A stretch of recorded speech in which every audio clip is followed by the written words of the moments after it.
কি colour, just একবার দেখেন, দেখলেই কিন্তু খেতে ইচ্ছা করবে, এমন সুন্দর কালার হয়েছে। আমি নিজেও অবাক হয়েছি, আমার হাতের রান্নায় এত সুন্দর কালার আসবে কখনোই কল্পনা করতে পারি নাই। যেমন ছিল টেস্ট তেমন হয়েছে কালার। ইস, আর কি বলবো। এর সাথে ছিল মায়ের হাতের চিতাই পিঠা বানানো, ফ্রিজে একটু ভাপিয়ে নিলাম হাঁসের মাংস দিয়ে খাওয়ার জন্য। আমি কিভাবে হাতে মাখিয়ে হাঁসের মাংস রান্না করে অনেক বেশি স্বাদ করে খাই সেটাই আজকে আপনাদের সাথে শেয়ার করব। এর জন্য আমি আজকে একটা হাঁস নিয়েছি এইখানে। আমাদের বাড়ির দেশি পালা হাঁস। অনেকেই আমরা হাঁসের মাংস খেতে চাই না চিমসা গন্ধর কারণে।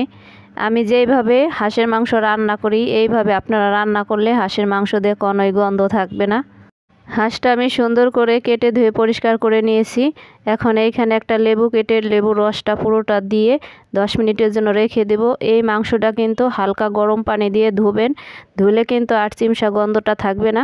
হাঁসের মাংসতে কিন্তু একটু মশলাপাতি বেশি হলে খেতে বেশি টেস্ট হয়। এইখানে আমি 1.5 কাপ পরিমাণ পেঁয়াজ নিয়েছি, কয়েকটা গরম মশলা দিয়ে দিয়েছি, 2 টেবিল চামচ করে আমি আদা রসুন বাটা দিয়ে দিয়েছি।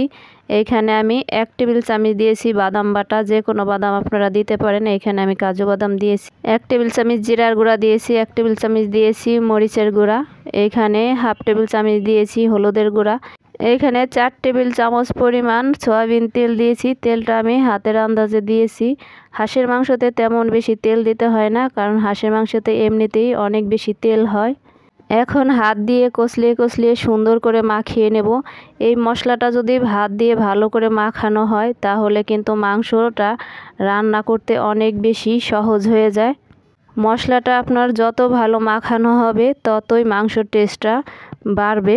সবাই তো হাঁস ভুনা করে খায়, এইভাবে হাতে মাখায়ে হাঁস ভুনা করে খেয়ে দেখেন, অনেক বেশি টেস্ট লাগে।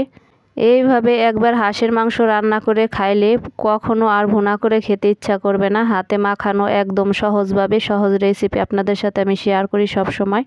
মাংস দিয়ে এখন মাখানো হয়ে গেছে। এখন আমি হাত ধোয়া একটু পানি দিয়ে দিব। এখন আমি বেশি পানি দিব না। চুলার উপরে দিয়ে আস্তে করে জাল দিলে এমনিতেই মাংসতে পানি ছাড়বে, ওই পানি দিয়েই মাংসটা ভালো করে কষিয়ে নেব। আগে পানি দিলে কিন্তু হাঁসের মাংসতে চিমসা একটা গন্ধ চলে আসে, কখনো এই ভুলটা করবেন না। মাংসটা ভালো মতো কষানো হলে গরম পানি দিতে হবে। হাঁসের মাংস কিন্তু মাটির চুলায় নারকেলের দুধ দিয়ে রান্না করলে অনেক বেশি মজা হয়। শহর এলাকায় সব সময় নারকেল থাকে না, এই জন্য বাদাম দিয়ে এইভাবে আপনারা রান্না করতে পারেন। রান্না করে খেয়ে দেখবেন, অনেক বেশি মজার হয়। এটা আমার বলা কথা না, রান্না করে খেলেই আপনারা বুঝবেন। দেখেন মাংসটা কষাতে কষাতে কত সুন্দর কালার চলে আসছে। এখন আমি গরম পানি দিয়ে দেব। গরম পানি দিয়ে পানিটা শুকিয়ে নিলেই কিন্তু মাংসটা সিদ্ধ হয়ে যাবে। দেখেন কত সুন্দর মাংসর কালার চলে আসছে। মাংসটা আমার রান্না হয়ে গেছে। এখন আপনাদের সামনে আমি পরিবেশন করে দেখালাম।